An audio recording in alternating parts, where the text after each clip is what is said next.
Mga kapamilya at kapuso, trending na naman sa Twitter ang isang matinding usapan.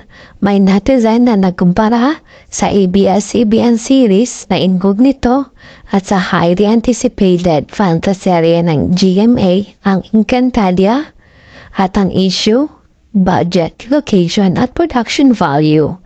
Ayon sa isang viral tweet, lumipad pa talaga abroad ang team ng Incognito para makuha ang perfect snowy setting, meaning hindi lang basta-basta green screen o LED effects, kundi totoong snow, legit na bundok at world-class cinematography.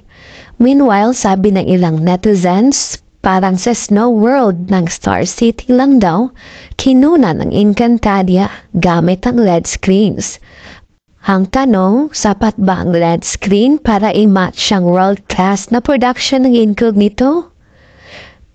ABS-CBN walang tipid, kapamilya, bigatin. Totoo namang hindi tinipid ng ABS-CBN ang production ng Incognito. Ayon pa sa isang commenter, iba talaga ang kapamilya. Pinupush ang boundaries para maibigay ang pinakamahusay sa mga manonood.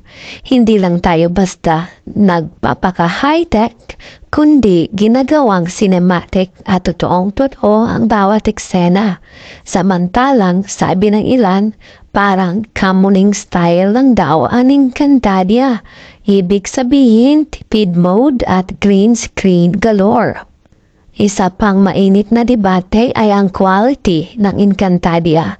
May nagsabi na noong 2005, 60% sa gubat ang shooting, 40% sa studio, kaya may authentic fantasy feel. Pero ngayon, parang puro LED na lang. Naaalala niyo pa ba ang Game of Thrones na kahit fantasy ang theme, totoong locations ang ginamit para sa immersive experience? May mga nagsasabi na kung gusto talaga ng GMA na iangat ang quality ng Encantadia, hindi lang dapat umasa sa LED screens. Kailangan ng tunay na adventure, tunay na elements. Ano sa tingin niyo? Mas world-class ba ang Incognito ng ABS-CBN dahil sa legit na snow at big production value? O papantay pa rin ang Encantadia kahit LED screen effects lang?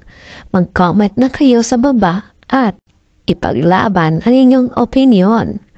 Alam niyo bang ang Incognito ang kauna-unahang Filipino series na nag-shoot sa isang snow-covered location sa Europe?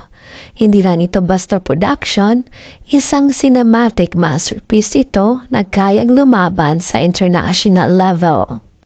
Kung titingnan natin ang consistent quality ng ABS-CBN sa lahat ng kanilang serye, mapapansin natin na lagi nilang nilalampasan ang expectations kahit walang free TV, kahit saan nilagay, Netflix, I Want YouTube, Prime o TV5, nagtitrending, nagbabiral, at napapanood worldwide. Kaya walang duda, ABS-CBN pa rin ang supreme network ng Pinas.